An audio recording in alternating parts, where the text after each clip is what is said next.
आज मैं almost last segment of the atomic structure that is electronic configuration. ठीक है. This segment I am going to start. Electronic configuration का significance क्या है? तो बेसिकली most of the क्या all the chemical properties of the atoms are governed primarily by uh, or directed primarily by the electronic configuration and the valence electrons of an atom. Okay, it has been deduced that the chemical properties of an element or an atom depends primarily on the nature and position of the valence electrons, or nature of the nature or strength of uh, ये attraction, nature and strength of attraction between the outermost electron and the nucleus. ठीक है. और that is in short, valence electron, the relationship between valence electron and the nucleus is the factor which defines the chemical properties of the atom or an element. ठीक है. And therefore it becomes very much important for us to know that how the valence electron of each individual atoms are in their normal states. ठीक है. Normal state मतलब ground state. Getting the point? अगर chemical properties Yes, मेरी sir. Valence electron के attraction या interaction with nucleus के ऊपर depend करने वाला है, तो it becomes very much necessary for us to understand how the valence electron in different atoms are actually positioned, right now. वो अगर मुझे पता रहेगा सारे atoms का, तो I'll be more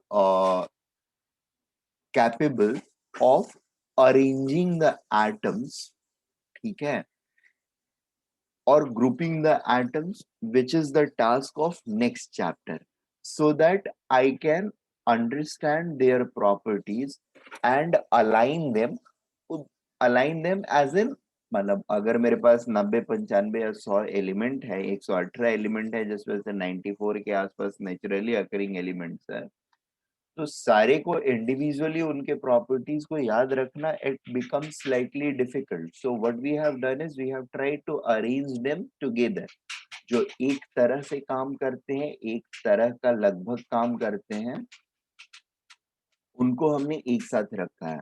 तो ये एक तरह का काम करते हैं, केमिकल काम लगभग एक तरह का करते हैं.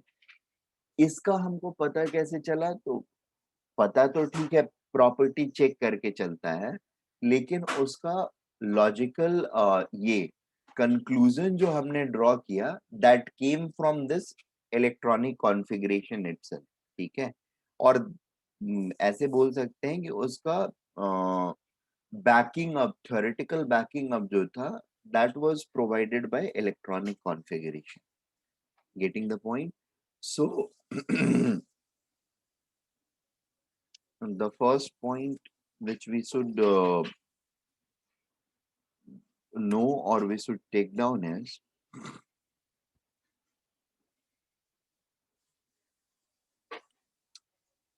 it has been found that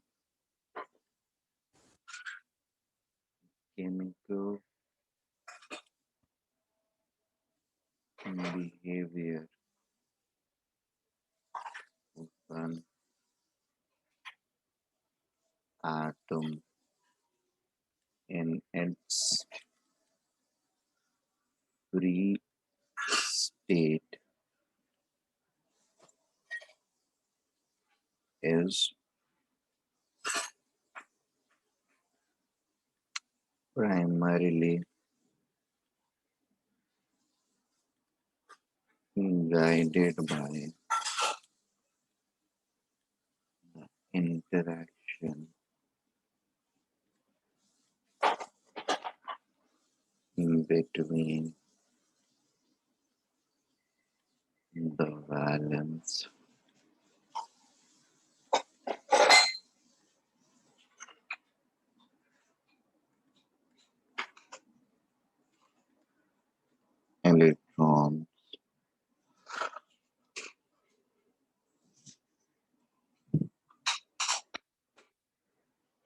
electrons and nucleus.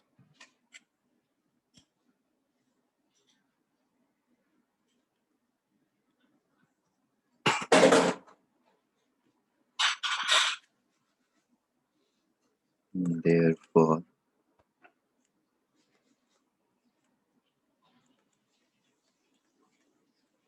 position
ठीक है।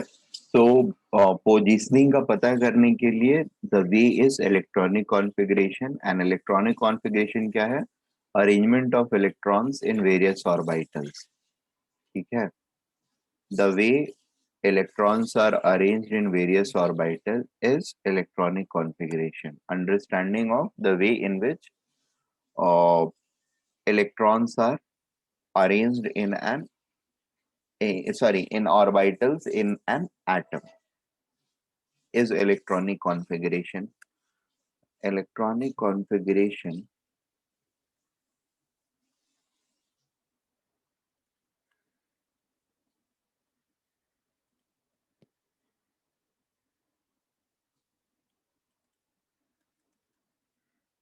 is guided by three important principles.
Number one is of Bow principle.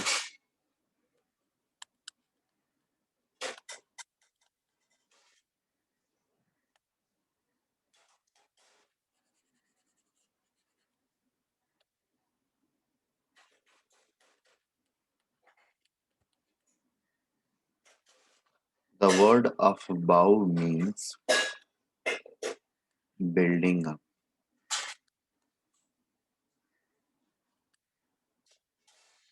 Building up or making. Building का मतलब मेकिंग भी होता है, तो बिल्डिंग अप और making up. Yeah. And what it talks about is uh, the order in which the electrons must fill up in orbitals having different energy. ठीक है. It primarily talks about,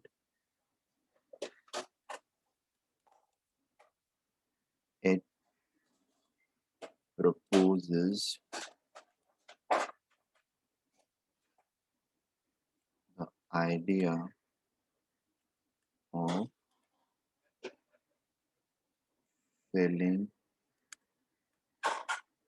up of electrons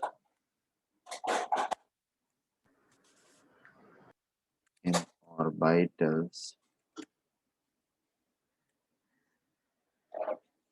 which is the idea of filling up of or electrons in orbitals in order of increasing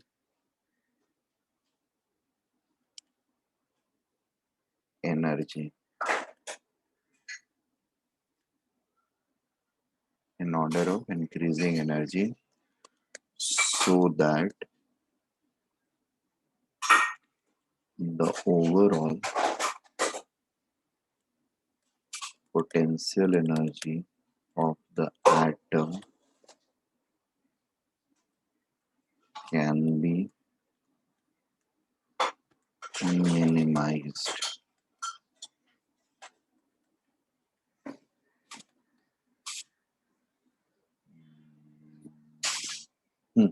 ये basically ये है कि सबसे कम energy वाले में पहले भरेगा, उससे ज्यादा एनर्जी वाले में उसके बाद भरेगा, उससे ज्यादा एनर्जी वाले में उसके बाद भरेगा। और इस आइडिया पे अगर हम लोग काम करते हैं या चलते हैं तो क्या होगा, और इलेक्ट्रॉन्स जिस ऑर्डर में भी, मतलब इस ऑर्डर में अगर भरता है तो जब आखिरी इलेक्ट्रॉन तक पूरा भर जाएगा, उसके बाद भी सिस्टम का जो पोटेंशियल एनर्जी, इस पर्टिकुलर अरेंजमेंट में सिस्टम का पोटेंशियल एनर्जी जो होगा वो बाकी किसी भी और अरेंजमेंट के पोटेंशियल एनर्जी के कंपैरिजन में सबसे कम होएगा। ठीक है, और क्योंकि सबसे कम पोटेंशियल एनर्जी होएगा इसलिए सबसे ज्यादा प्रेफर्ड होएगा। Are we getting this point?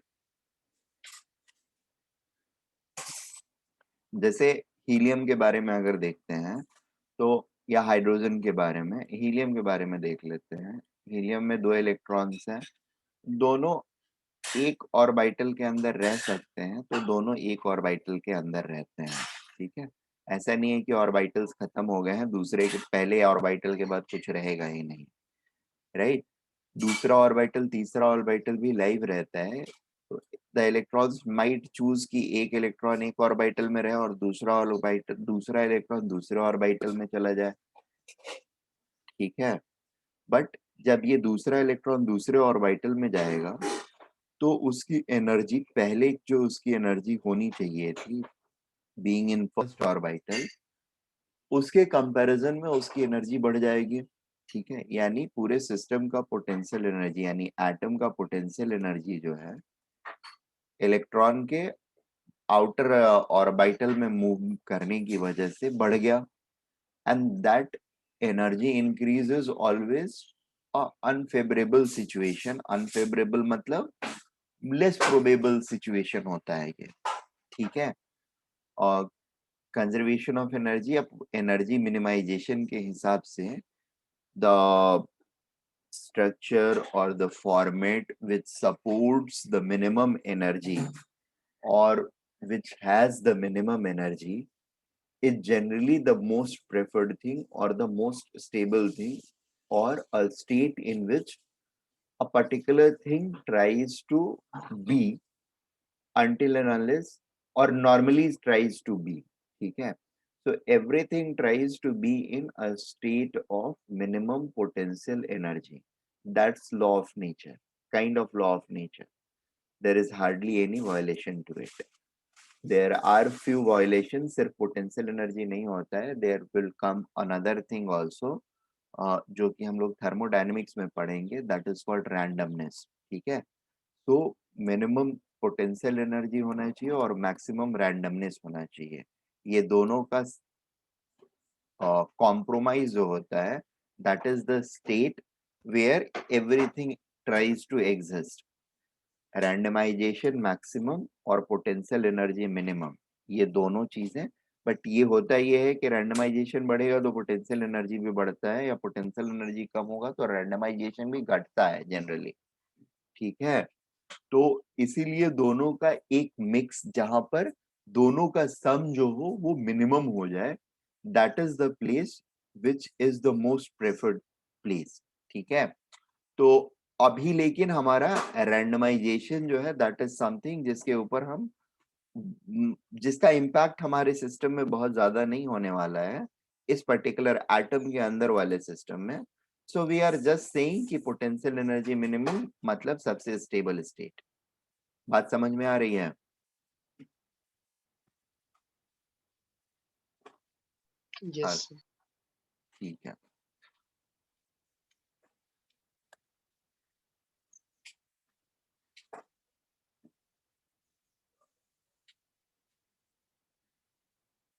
Okay.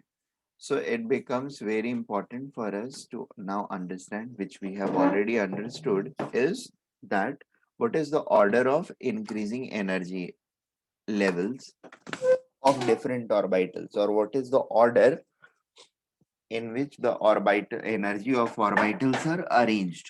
ठीक है, और उसके लिए मैंने आपको पहले ही बता दिया है, it is primarily dependent on n plus n value, and अगर n plus l की वैल्यू सेम रहती है तो it will be the one having lower n will have lower energy.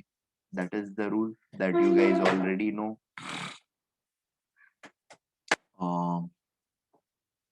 ठीक है, ये एक चीज था बोल रहा था।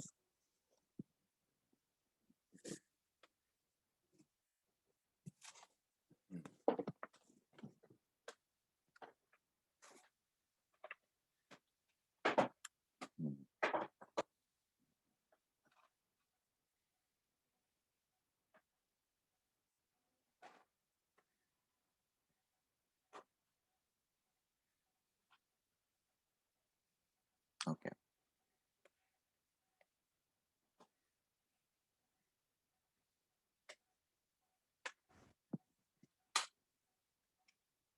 The energy of, अच्छा एक चीज और छोटी सी चीज ही है, of Bow principle, this principle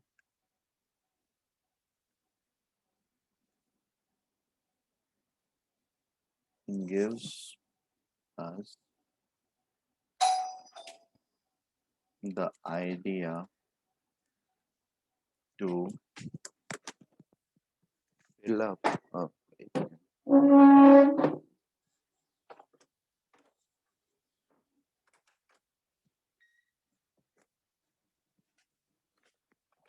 idea to for arrangement of electrons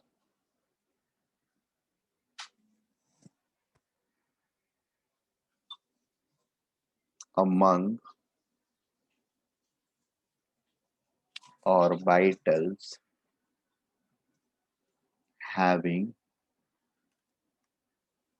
different energies. ठीक है, क्योंकि एनर्जीज डिफरेंट होंगी तभी उनको हम इंक्रीजिंग या डिक्रीजिंग ऑर्डर में प्लेस कर सकते हैं. Right now orbitals having different energies, it cannot be applied, it cannot be applied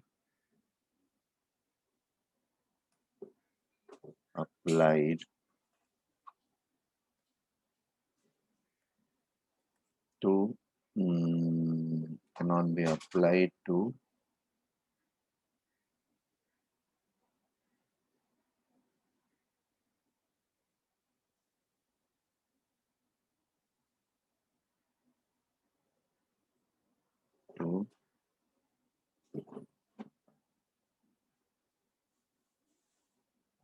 cannot be applied to for arranging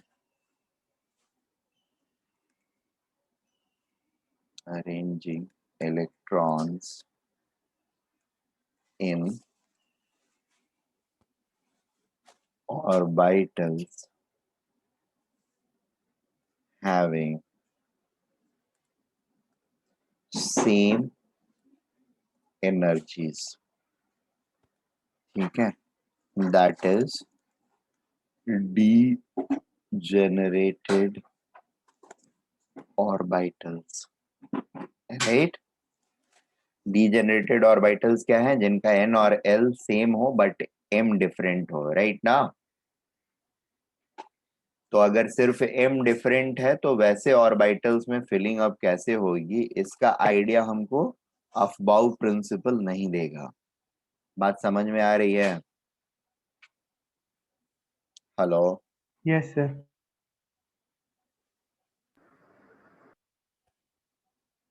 ये इम्पोर्टेंट है, इसीलिए इसको मैंने लिखा, ये आया दिमाग में फिर निकल गया, फिर मैं इसको ढूंढ के लाया. Arranging of electrons in degenerated orbitals. ठीक है,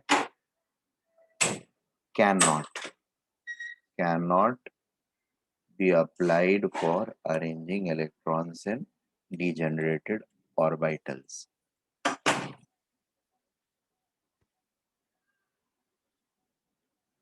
Okay, so this is fine. Now the energy of orbitals, the energy of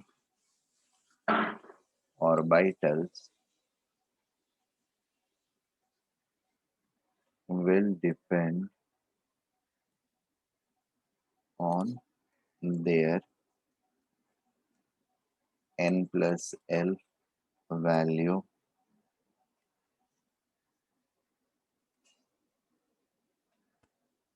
orbitals having same. Second thing is orbitals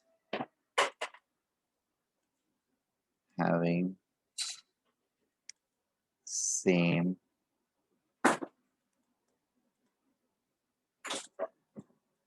n plus L value.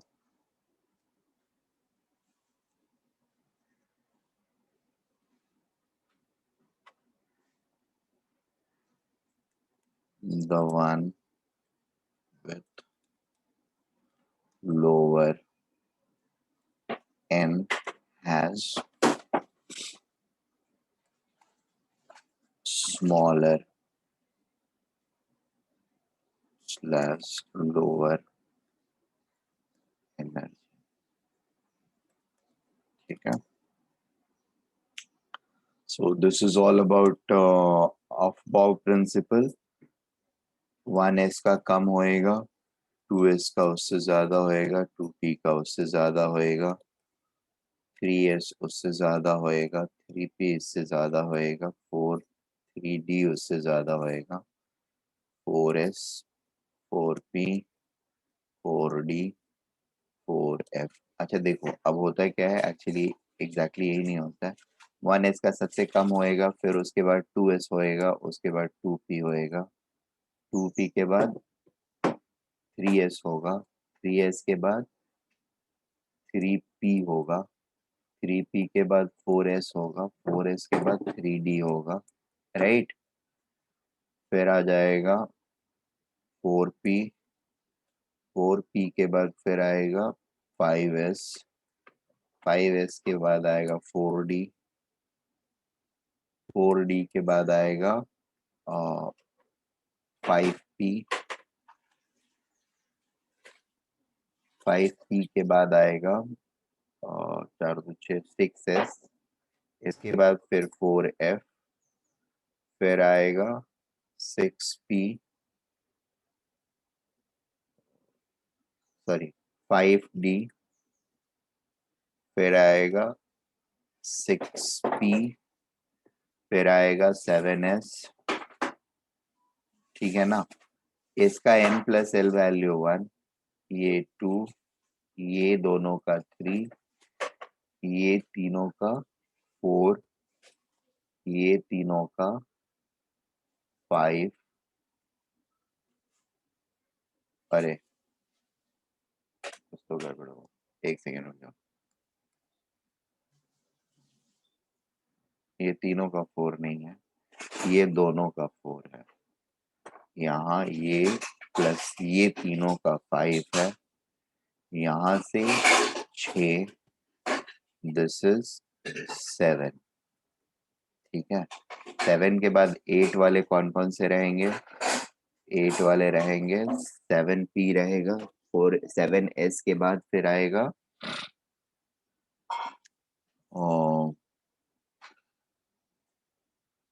8 वाले आएंगे. 8 वाला हो जाएगा, सबसे पहला होएगा 5f, 5f के बाद 6d, 6d के बाद 7p, 7p के बाद 8s. ठीक है. ये चारों का हो जाएगा 8. इसके बाद फिर 9 वाले आएंगे. तो 9 वाले में अब शुरुआत जो होएगी, 9 जो होता है that will come from f के बाद g ऑर्बिटल भी आ सकता है. तो वी माइट हैव F5G, फिर 6F, फिर 7D, फिर 8P फॉलोड बाय 9S। ठीक है, ये सबका 9 रहेगा वैल्यू। अभी तक ये ऑर्बिटल नहीं आया है, इवॉल्व कहीं पर नहीं हुआ है, and we are going to look कि ये कौन से एटॉमिक नंबर के लिए सबसे पहली बार आएगा। ठीक है ना। अब ऑर्डर हमारा एनर्जी का इंक्रीज होने का ये होता है, और यहाँ पर हम लोग इलेक्ट्रॉनिक कॉन्फ़िगरेशन जनरली जब करते हैं तो हम लोग इस तरह से ऑर्बिटल्स को लिख देते हैं। ठीक है, 4s, 5s, 5p, 5d, 5f, 5g, ठीक है, 6s, 6p, 6d, 6f, और 7s, 7p, 7d, 7f। यहाँ पर जी वगैरह नहीं लिख रहे हैं, जरूरत नहीं पड़ेगी। 8s, 8p, 8d, 9s, 9p, 9d। ठीक है, और एक और लिख देता हूँ 10s and 10p। Now let me do it from top. Actually इसमें हम लोग ट्रांसवर्स कैसे करते हैं, we always come from up to down. ठीक है, ऊपर से नीचे की तरफ है, फिर कट करने के टाइम पर इसको, सो बेसिकली जितनी बार ये कट करेगा, जैसे 1s को कट किया तो यहाँ पर 2 इलेक्ट्रॉन्स ड्रॉप हो जाएंगे। ठीक है, this is how the electron filling up takes place. एक ऑर्बिटल है तो एक ऑर्बिटल में 2 इलेक्ट्रॉन्स रह जाएंगे, फिर ऊपर से नीचे आएगा। ये बेसिकली बीच वाली चीज जो होती है वो ये होती है।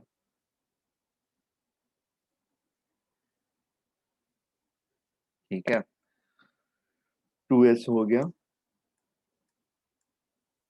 ये बाद में कनेक्ट कर दूंगा मैं येलो लाइन से। ठीक है, 2s के बाद it will then come to 3p and 3s, 2p and 3s।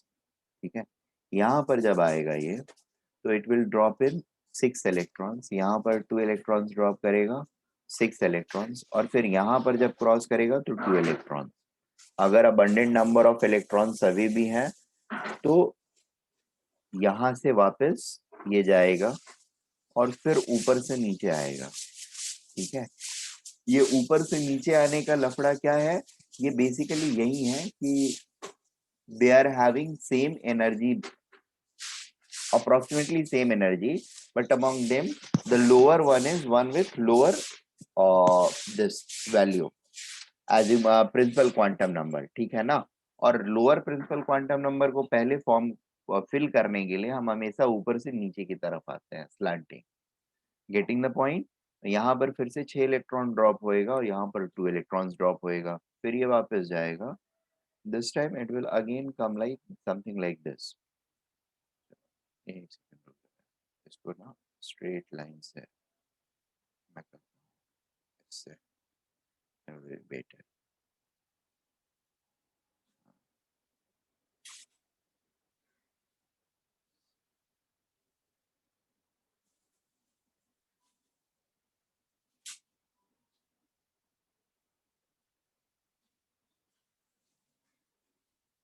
ठीक है, ये बात समझ में आ रही है हम लोगों को? Yes sir.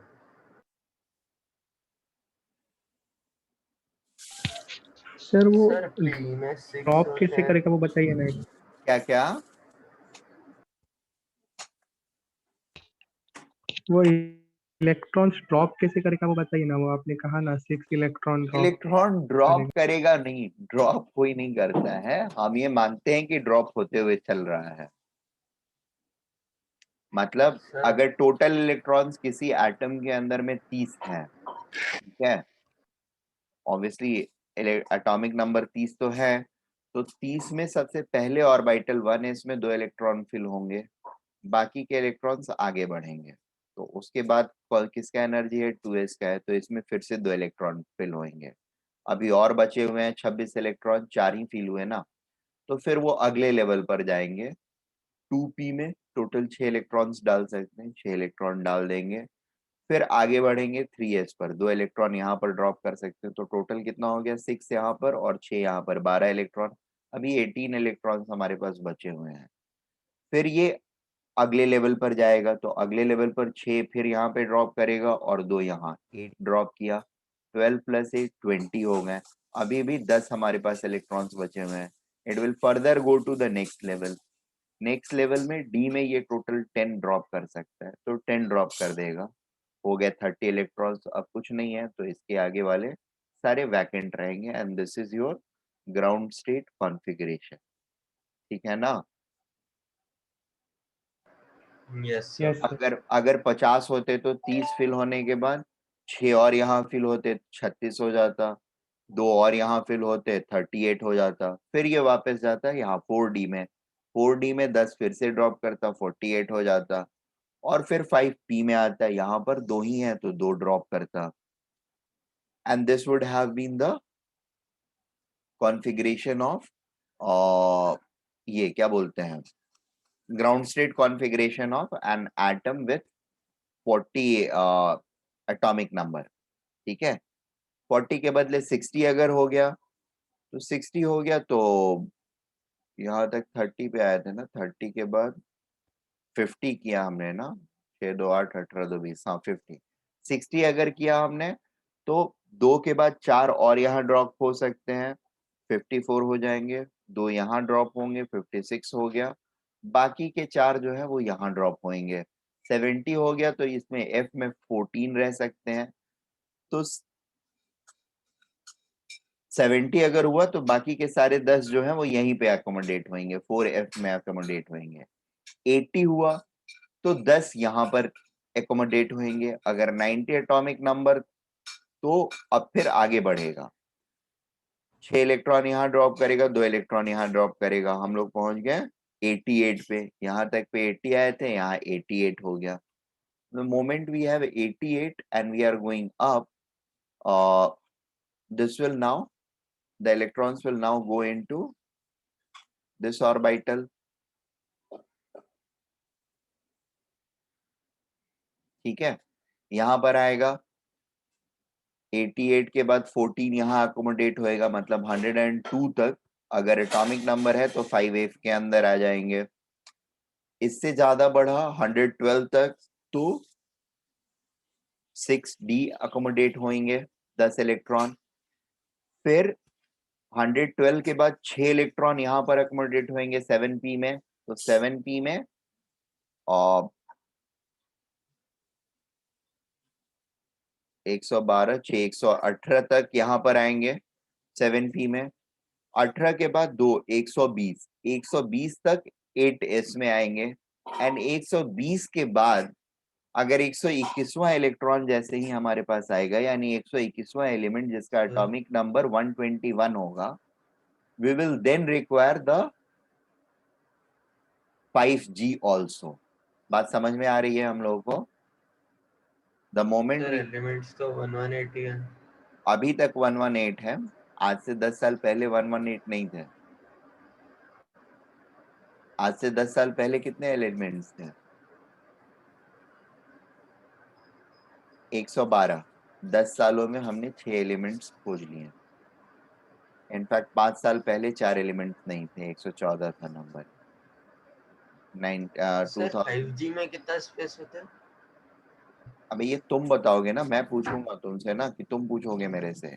F में 14 इलेक्ट्रॉन रहेंगे, F में कितने ऑर्बिटल्स हैं डीजेनरेटेड, D में कितने होते हैं डीजेनरेटेड ऑर्बिटल्स, P में कितने होते हैं, S में कितने होते हैं?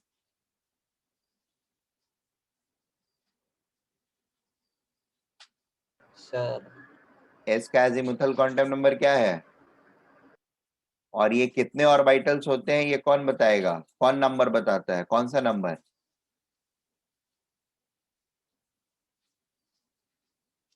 सर 18। हाँ, 18 ऑर्बिटल्स नहीं होंगे, 9 ऑर्बिटल्स होंगे जिसमें 18 इलेक्ट्रॉन्स रहेंगे। इसमें एक ऑर्बिटल होता है डीजेनरेटेड, इसमें 3 ऑर्बिटल, इसमें 5 ऑर्बिटल, इसमें 7 ऑर्बिटल, इसमें 9 ऑर्बिटल। और हर ऑर्बिटल में 2 इलेक्ट्रॉन, इसलिए 18 इलेक्ट्रॉन रहेंगे। ठीक है ना? Yes sir. Ghajini Yes, effect sir. मत लाओ अपने अंदर। 3 दिन पहले पढ़ाया और अभी सब खत्म। सर कंफर्म कर रहा था। अच्छा, ठीक है। Are we getting this point? ये बात समझ में आई हम लोगों को? Yes sir. Yes sir. सारे लोगों को? So first element which will require 5G for adjustment of its electrons will be the element with atomic number 121, right? Yes sir. Question आएगा, गलत करके नहीं आओगे ना तुम लोग? No sir. एक बार फिर से काउंटिंग कर लेते हैं, ठीक है? 2 इलेक्ट्रॉन यहाँ पर ड्रॉप होएंगे, 2 यहाँ पर ड्रॉप होएंगे, 4 हो गए, 6 यहाँ पर, 10 हो गए, 2 12 है यहाँ पे, 6 18, 2 20, 10 30, 8 6 36, 2 यहाँ पे 38, 48, 48, 54, 54, 56, 56, 70, ठीक है ना? 14 आते हैं Yes, एफ sir. में, 70, 14, 80, 88, 80, 86, sir. 6, 86, 86, 88, 88, ठीक है? फिर से 14, 102, 112, 12, 118, 118, 120, and the moment we have 121st element, we will have 5G. ठीक है? Yes, sir. ये 5G आने के यस बाद सर। हमको पीरियोडिक टेबल भी अपना थोड़ा अपडेट करना पड़ेगा, ठीक है? वो हम लोग अगले वाले चैप्टर में देखेंगे, what updation could be required, and we are not very far, we are already at 118। 2 ही सिर्फ और मिलने हैं, दूसरे के बाद तीसरा जैसे ही मिला, we will have to incorporate this. तो और ये 2015 में बेसिकली 15 से 16, इनफैक्ट 2015 में ही, ठीक है, और 4 एलिमेंट्स को हमने इंसेप्ट किया था, they got added into periodic table and the number became 118. Fine. Sir हाँ बोलो ना। सर ये 10S 10P फिर ये कहाँ तक जा सकते हैं? ये जहां तक जाना होगा वहां तक जाएंगे, इनके ऊपर मतलब अपना इनफिनाइट। कंट्रोल, हाँ इनके ऊपर हमारा कंट्रोल नहीं है, ओके सर। ठीक है? Okay sir. फाइन। सो अच्छा, अभी जो मैं बताया यहाँ पर 10 या 8, इसमें मैंने कहीं भी ये नहीं बोला कि डीजेनरेटेड ऑर्बिटल। ये 4p के जो 3 ऑर्बिटल्स होंगे, या 3d के 5 ऑर्बिटल, या 4f के 7 ऑर्बिटल, इसमें इलेक्ट्रॉन्स कैसे भरेंगे, ठीक है ना? यहाँ पर सीधे सीधे मैं 6 स्टेप वाइज डाल करके आगे बढ़ रहा था, यहाँ पर 10 इलेक्ट्रॉन, बट सी 30 यहाँ पर हुआ था, 30 के बाद अब पहला इलेक्ट्रॉन जो होएगा वो 4p के कौन से ऑर्बिटल में जाएगा, राइट? इसका अभी तक हमने आंसर नहीं किया है, ठीक है? और इस ऑर्बिटल में दो कितने इलेक्ट्रॉन्स रहेंगे, जैसे ये तो हमने फिक्स नहीं किया, जस्ट बता दिया है। और वो वाला आइडिया कौन देता है हमको? वो देता है पॉलीज एक्सक्लूजन प्रिंसिपल। एक किसी भी ऑर्बिटल में सिर्फ 2 ही इलेक्ट्रॉन्स रह सकते हैं, 2 से ज्यादा इलेक्ट्रॉन्स नहीं रह सकते हैं, क्योंकि अगर 2 से ज्यादा इलेक्ट्रॉन होंगे तो there will be more than 1 electron having all the 4 quantum number same, which should be avoided, which cannot happen or which cannot takes place. बात समझ में आ रही है? So the next thing which we need to know is while decoding the configuration of electron, यहाँ पर सिर्फ मैंने ये बताया इंक्रीजिंग एनर्जी लेवल्स में एनर्जी ऑर्बिटल्स में कैसे फिलिंग अप होएगी, ठीक है ना? पर्टिकुलरली इंक्रीजिंग एनर्जी ऑर्बिटल्स में कैसे फिल अप होएगी। डीजेनरेटेड वाला अभी तक नहीं बताया है। अब मैं पहले तो Pauli's exclusion principle which is a backbone, page number 46 46 ही है ना।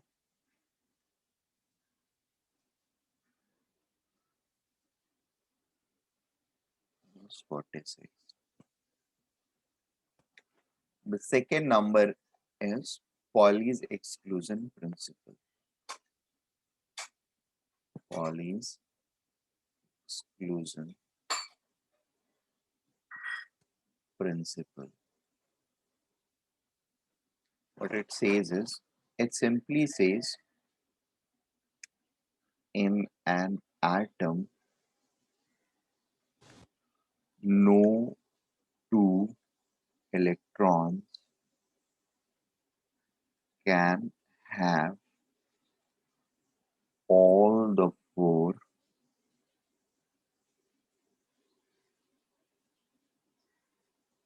quantum numbers same. और क्वांटम नंबर्स क्या क्या है हमारे? N, L, M and S. ठीक है। No two electrons can have all the four quantum numbers same. ठीक है। This restricts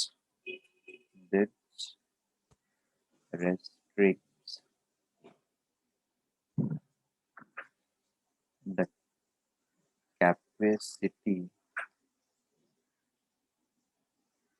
of each orbital to hold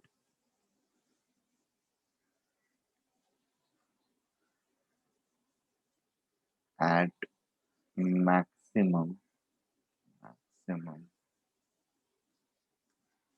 of two electrons each. ठीक है। Six, the capacity of each orbital to hold at maximum of two electrons. Fine. क्यों? क्योंकि तीसरा वाला आएगा तो S जो है वो प्लस हाफ माइनस हाफ दो ही वैल्यूज होती हैं, और तीसरा वाला आएगा तो वो फिर से प्लस हाफ या माइनस हाफ होएगा।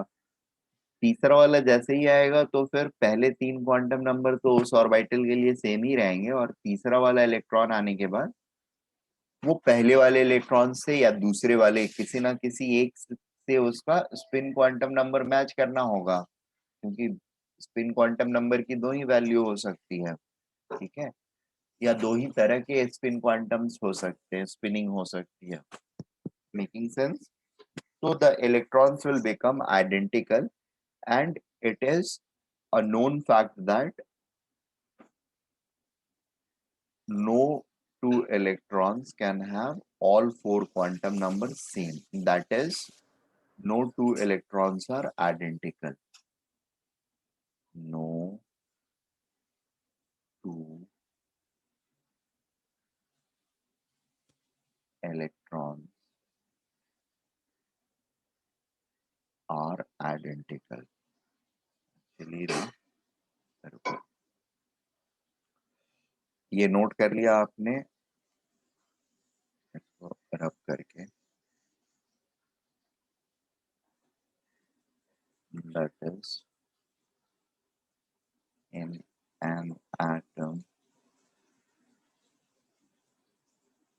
no electrons can be identical. ठीक है।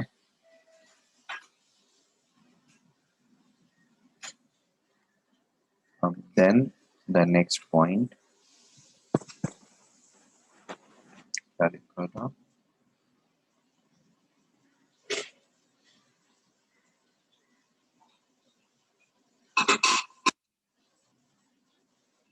नेक्स्ट वाला पॉइंट नोट कर लिया था आप लोगों ने ना? Hello, Yes, sir.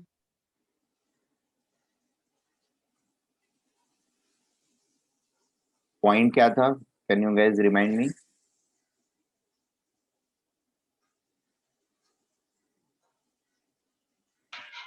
Sir, this restricts the capacity of each orbital to hold at maximum of 2 of electrons,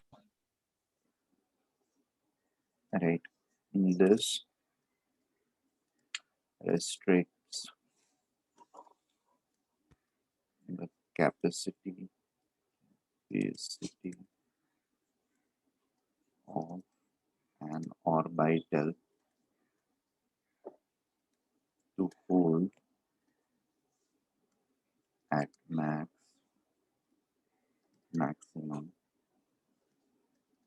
2 electrons. ठीक है? इसको नॉर्मल लैंग्वेज में लिखने की चाहो तो सीधे लिख सकते हो ये कि each orbital can hold maximum 2 electrons. Each orbital can hold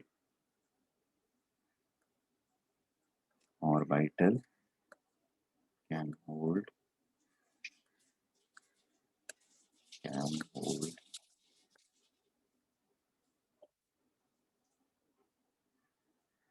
only 2 electrons. ठीक है? Hold only 2 electrons या up to 2 electrons.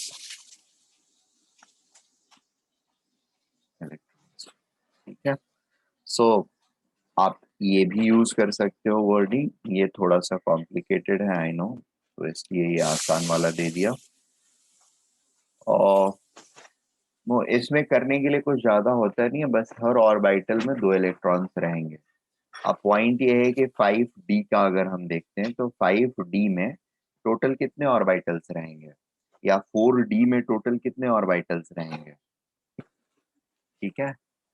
So there are going to be 4d के अंदर there are going to be 5 orbitals, 5 degenerated orbitals, degenerated orbitals, right? If there are 5 degenerated orbitals, each orbital is having 2 electrons, and how many total electrons 4d can hold? It can hold 10 electrons. That is where it is coming from. p वाले जो है वो सारे 6 electrons hold करते हैं क्योंकि वहां पर 3 डीजेनरेटेड ऑर्बिटल्स होते हैं। f वाले में 7 डीजेनरेटेड ऑर्बिटल्स होते हैं, इसलिए वो 14 इलेक्ट्रॉन्स होल्ड करता है। g वाले में there are going to be 9 degenerated orbitals, 9 degenerated orbitals, and therefore it can hold 18 electrons each. Making sense? Yes, sir. Yes, sir. So this is the only information, I mean this is the information which I would like to give as far as Pauli's exclusion principle is concerned. इसके अलावा इसमें और कोई information अपने इस level तक नहीं है। ठीक है? और ज्यादा इंफॉर्मेशन और भी देता है, ये ऐसा नहीं है, बट वो अभी हमारे काम का नहीं है। अभी क्या हमारे स्टैंडर्ड में अभी वो काम का नहीं है, सो उसके ऊपर जाने की जरूरत नहीं है। ठीक है? Then the third rule is Hund's rule, या हंड्स रूल बोलते हैं इसको, Hund's rule of maximum multiplicity. Maximum multiplicity. ठीक है? Hund's rule of maximum multiplicity का मतलब क्या होता है? That is something we need to understand.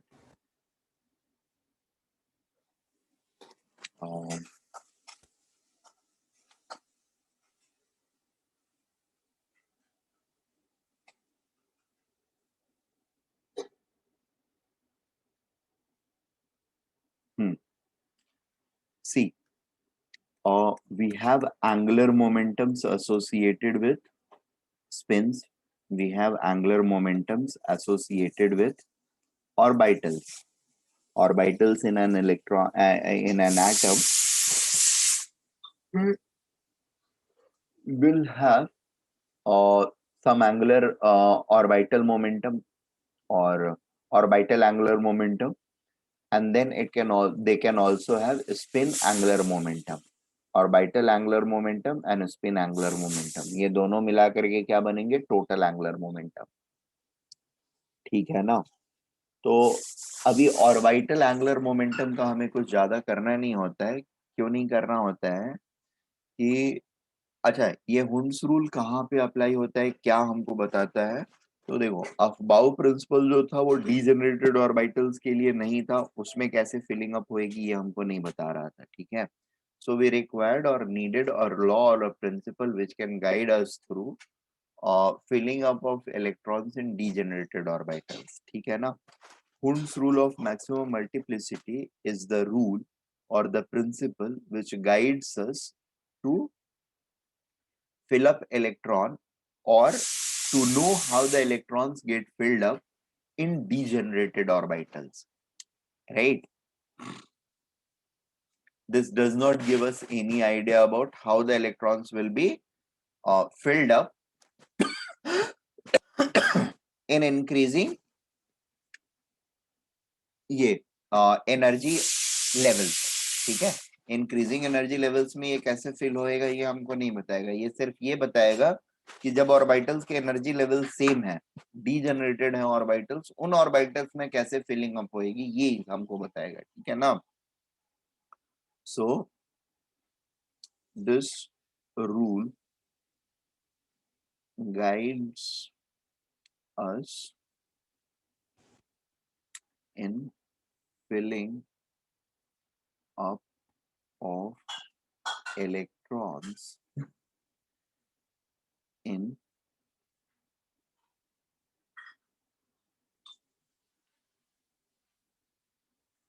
या among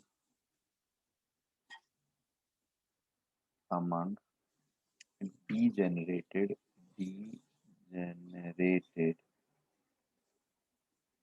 orbitals। ठीक है,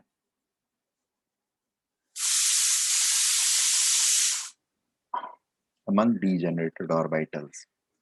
फर्दर होता क्या है, रूल क्या होता है? तो it simply says that the real rule is electrons must get arranged in degenerated orbitals such that sum of their spin angular momentum, ठीक है, sum of their spin angular momentum must be maximum। बात समझ में आ रही है?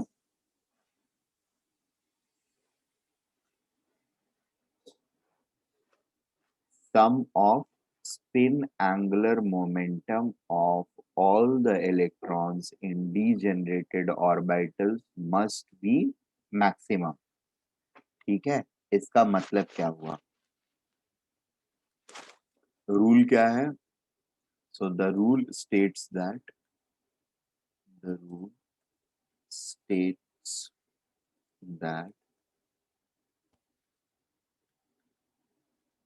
electrons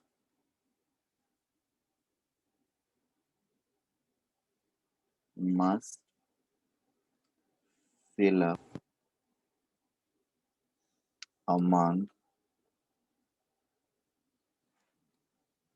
degenerated orbitals such that degenerated orbitals so as to maintain so uh, so that uh, so that sum of spin angular momentum of all the electrons in the in the in the degenerated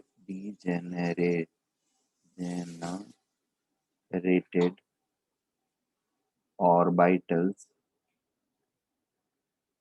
must be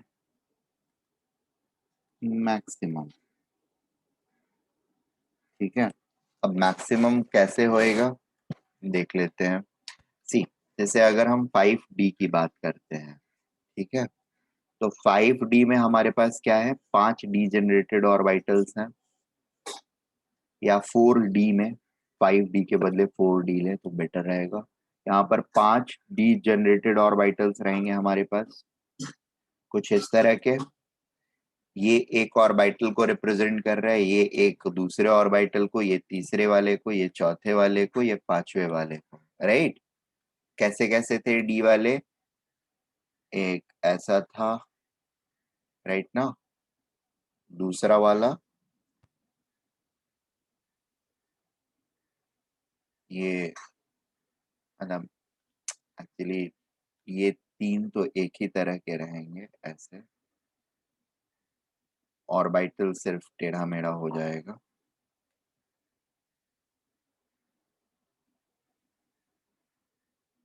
right ना, ये y and x यहाँ पर may be y and z, और यहाँ पर may be x and z. बात समझ में आ रही है हम लोगों को?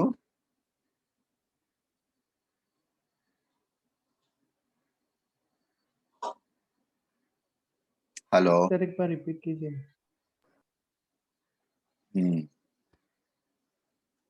रुक जाओ, I think there is some problem in my document. Board में थोड़ा सा हो रहा है.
resume.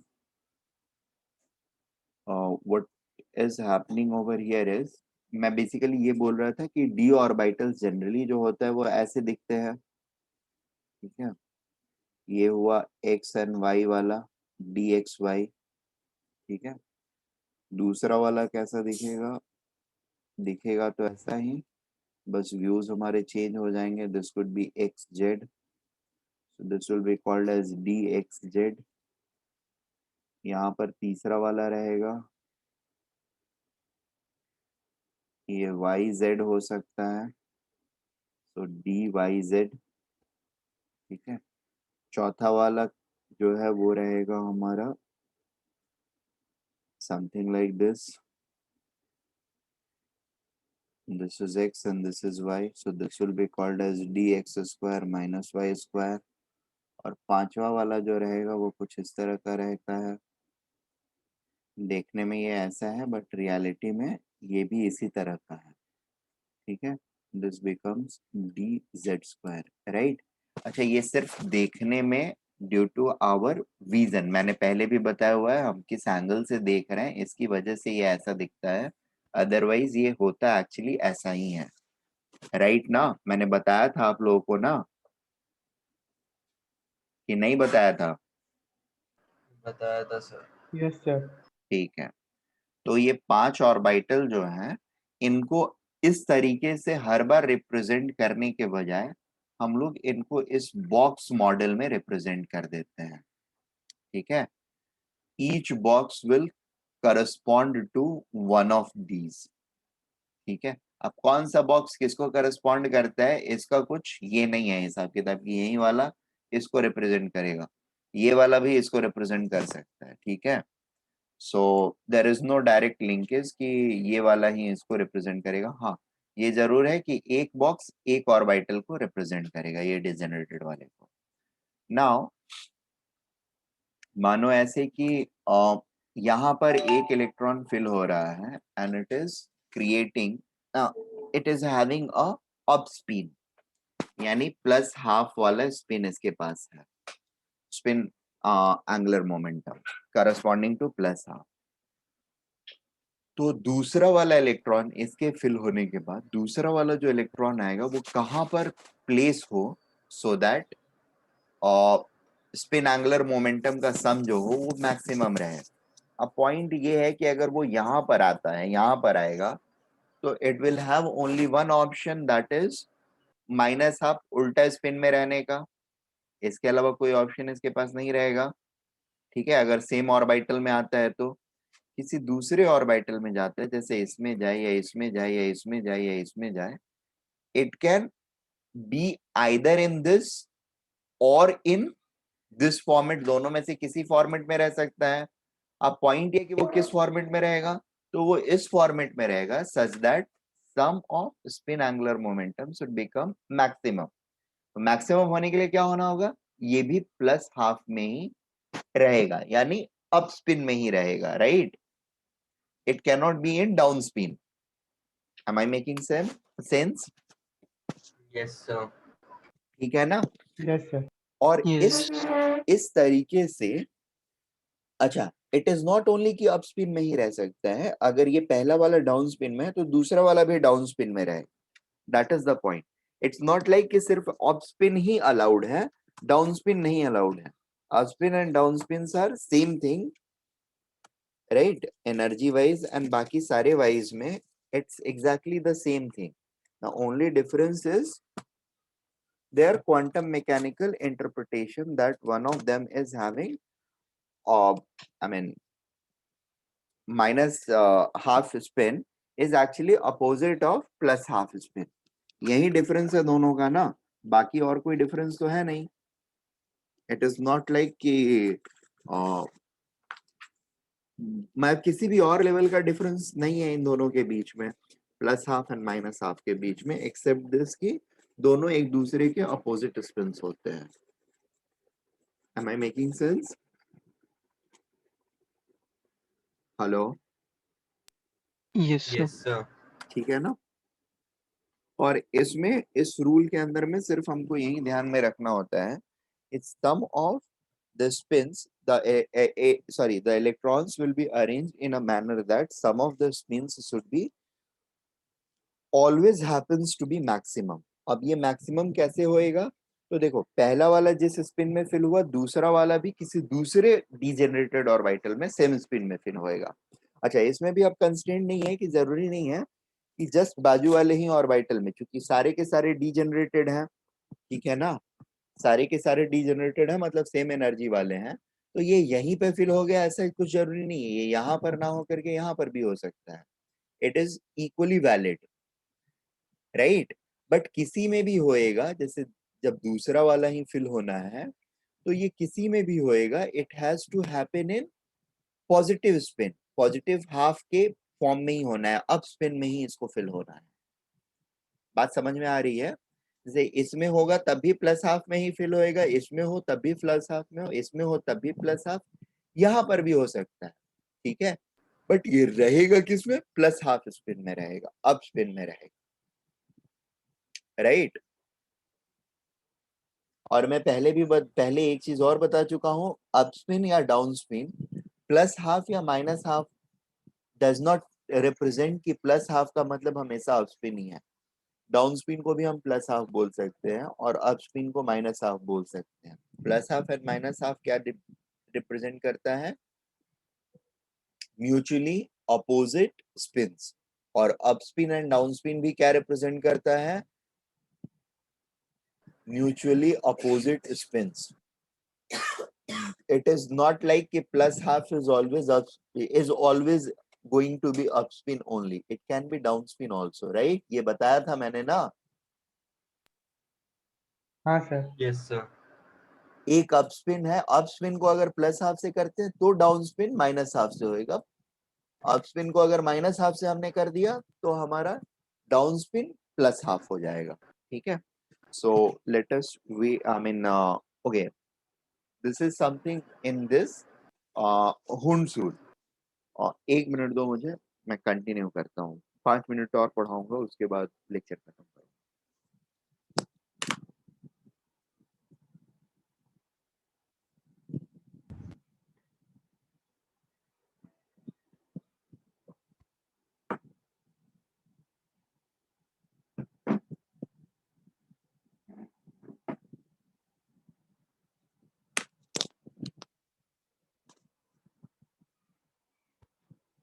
Hmm.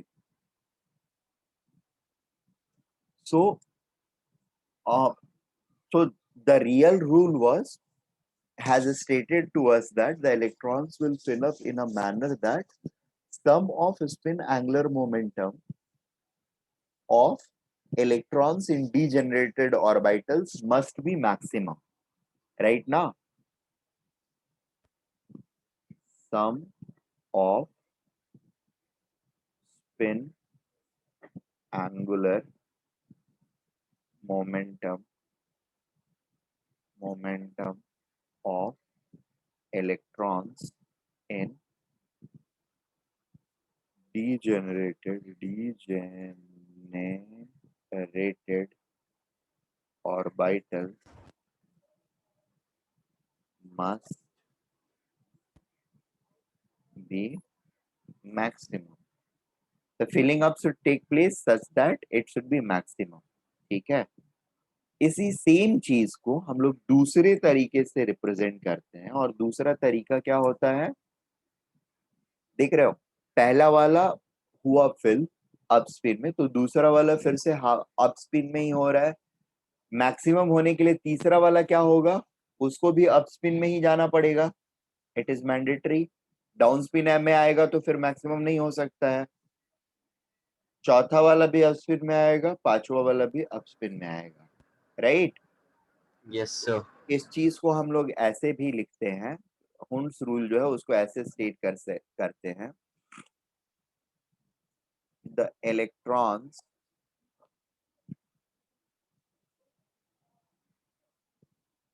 will fill up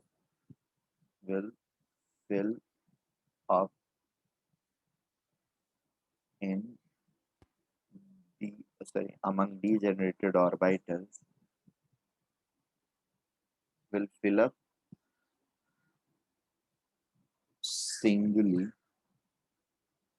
singly first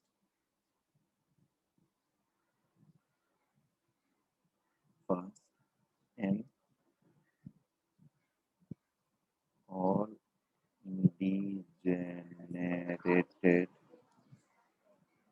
orbitals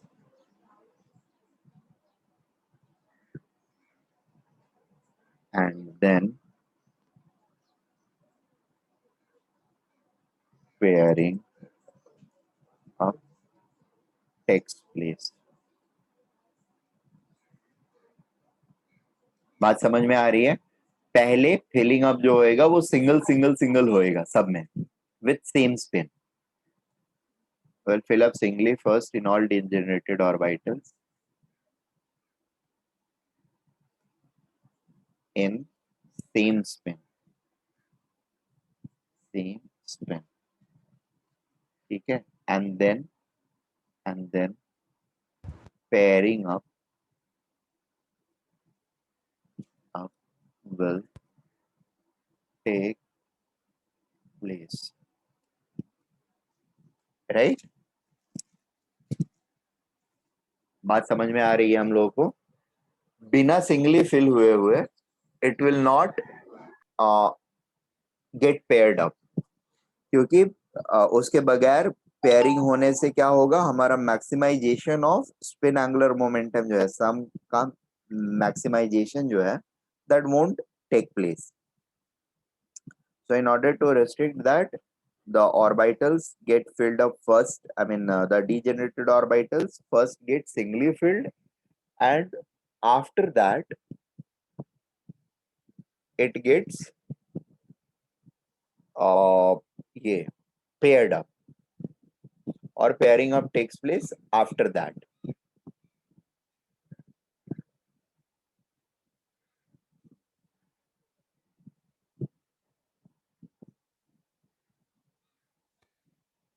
Is it okay? Yes, sir. ठीक है.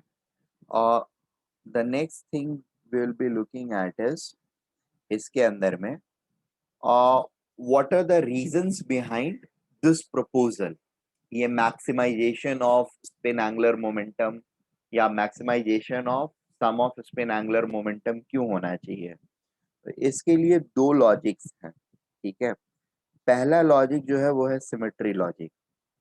ठीक है. सिमेट्री लॉजिक ये बोलता है कि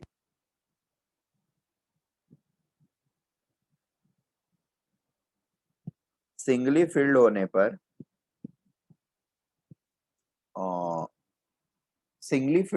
पर जब सारे ऑर्बिटल सिंगली फिल्ड हो जाते हैं, it is more symmetrical position. ठीक है. या सेम स्पिन में जब फिलिंग अप हो रही होती है, तो दैट क्रिएट्स अ मोर क्या बोलते हैं, symmetrical configuration in the orbitals या in the electrons in an orbital, degenerated orbitals. पांचों डीजेनरेटेड ऑर्बिटल्स में अगर सिंगल और सेम स्पिन में फिलिंग अप होएगी, तो the electrons are more symmetrically oriented. Are we getting this point? अच्छा, ये अगर समझ में नहीं आ रहा है तो कोई बात नहीं है, मैं एक चीज बताता हूँ आप लोगों को.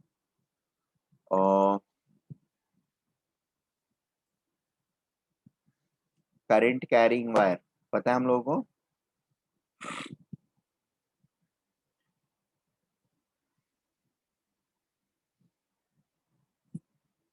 Hello. Yes sir. So current carrying wire जो होते हैं, सेम डायरेक्शन में अगर करंट कैरी कर रहे हैं तो वो क्या होंगे, एक दूसरे को रिपेल करेंगे, अट्रैक्ट करेंगे. सेम डायरेक्शन में करंट कैरी कर रहे हैं. रिपेल.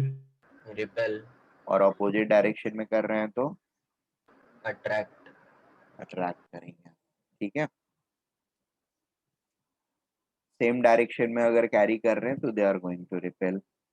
अब स्पिन एंगुलर मोमेंटम के हिसाब से सोचो, सेम स्पिन में है तो इलेक्ट्रॉन्स एक दूसरे को रिपेल करेंगे, एक दूसरे से दूर दूर रहने की कोशिश करेंगे, सच दैट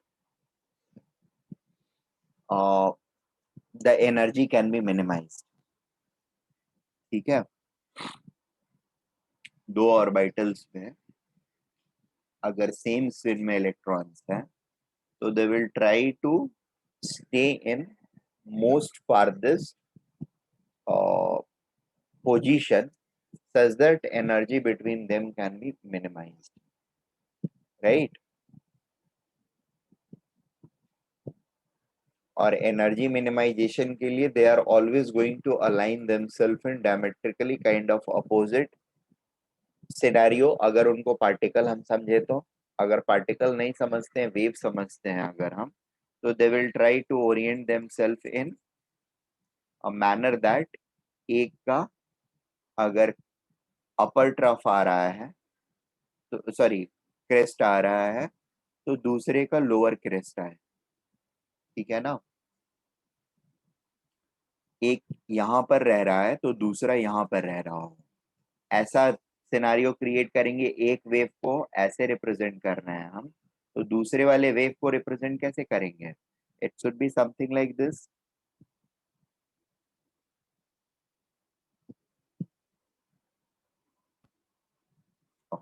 एक second,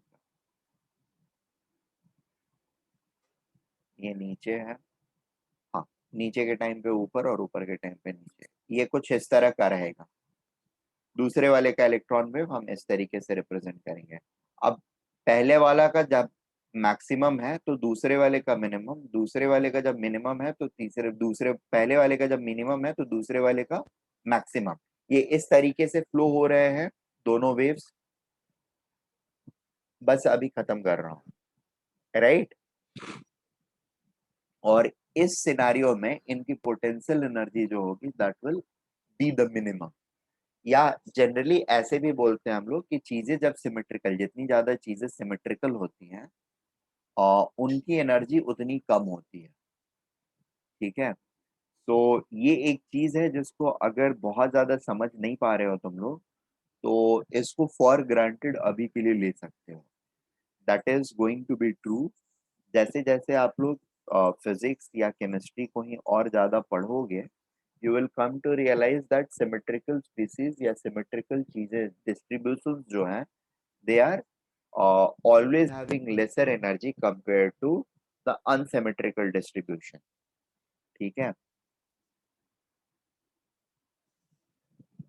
am I making sense?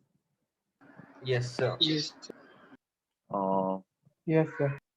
देखो आप अगर इसको और थोड़ा सा मतलब एक्चुअली ये रियलाइज करोगे धीरे धीरे प्रोसेस में, तीन चार्ज को ऐसे मैं अगर इक्विलेटरल ट्रायंगल पर डाल देता हूँ तो this is more symmetrical figure.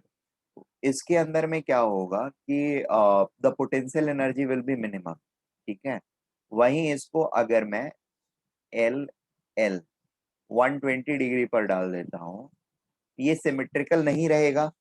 ठीक है, ये डिस्टेंस एल है लेकिन ये वाला डिस्टेंस एल नहीं होएगा। अभी क्या होएगा, पोटेंशियल एनर्जी इसका बढ़ जाएगा।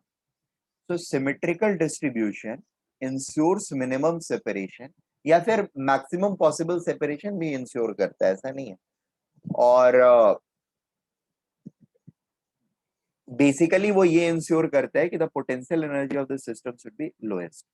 ठीक है, तो symmetrical distribution will always have a lower potential energy compared to any other configuration। अब ये सब भी जो है ये आप प्रूव करोगे इन 12th स्टैंडर्ड जब इलेक्ट्रोस्टैटिक्स पढ़ोगे। ठीक है, वो सारी चीजें कराएगा मनी साहब से। बट अभी के लिए आप ऐसे मान सकते हो मेरी बातों को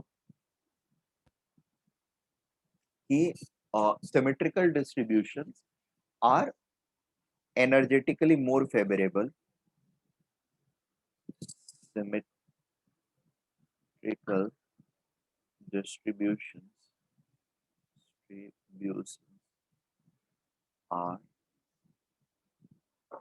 energetically more favorable ठीक है। And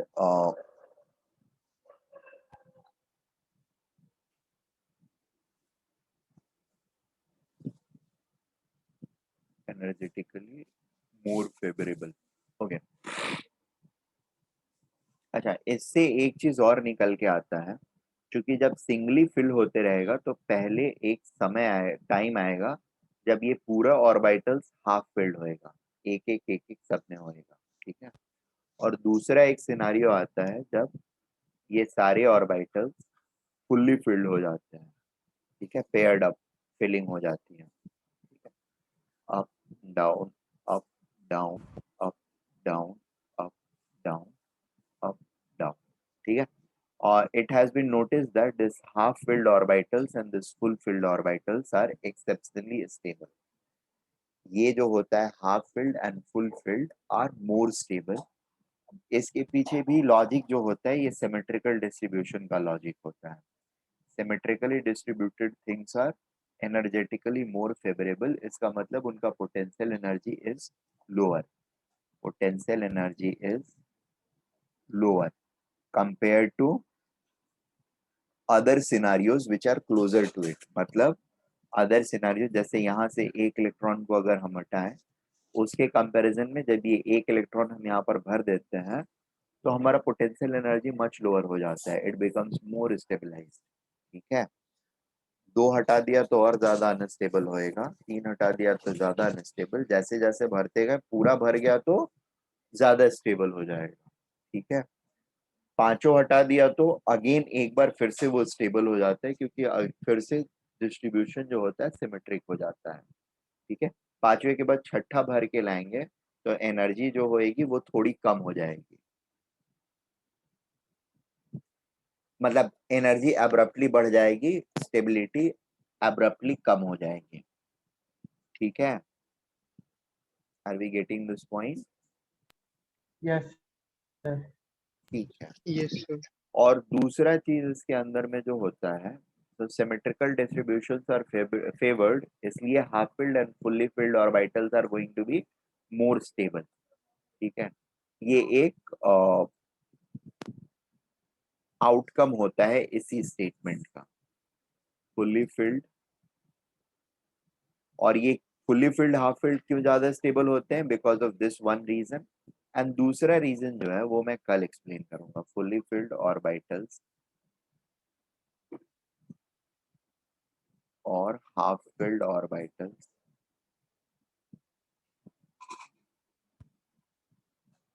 filled degenerated orbital, degenerated, fully filled or half filled degenerated orbitals are more stable. उसके लिए पहला रीजन सिमेट्रिसिटी होता है और दूसरा रीजन जो होता है दैट इज एक्सचेंज एनर्जी। ये एक्सचेंज एनर्जी क्या है that I will explain in next lecture. अभी आप लोगों के लिए होमवर्क क्या रहेगा? हाँ, कल चैप्टर खत्म हो जाएगा। और आप लोगों के लिए काम ये रहेगा, इलेक्ट्रॉनिक कॉन्फ़िगरेशन जो है, नाउ यू नो कि कैसे कैसे फिलिंग होनी है, या फिर नहीं पता है अभी भी नहीं समझ में आया है तो कोई बात नहीं, कल के लेक्चर में पढ़ लेंगे हम लोग उसको, एक बार और पढ़ेंगे, क्योंकि अभी तक मैंने सिर्फ इंक्रीजिंग एनर्जी ऑर्बिटल्स डीजेनरेटेड के अंदर वाला तो अभी बताया, तो दो चार का इलेक्ट्रॉनिक कॉन्फ़िगरेशन लिखेंगे, उससे हम लोग को पता चल जाएगा। So I will do that in next lecture, ठीक है। I'll do that okay in सर। next lecture, एंड कल के लेक्चर में सारी चीजें खत्म हो जाएंगी। एक्सचेंज एनर्जी बतानी है, फिर कॉन्फ़िगरेशन चार पांच एलिमेंट्स का लेकर के करना है, और छोटे मोटे डाउट्स आप लोगों के जो है वो खत्म करने हैं। ध्यानेश, आपका जो डाउट है ना वो मैं कल ये कर दूंगा, बच्चा बता दूंगा, ठीक है। Okay, sir. और इसमें वो भी मुझे बताना था, डायमैग्नेटिक, डायमैग्नेटिक एंड पैरामैग्नेटिक, ठीक है। इलेक्ट्रॉनिक कॉन्फ़िगरेशन फाइनल बताने के बाद फिर मैं ये दोनों बता दूंगा कि क्या होता है, ठीक है।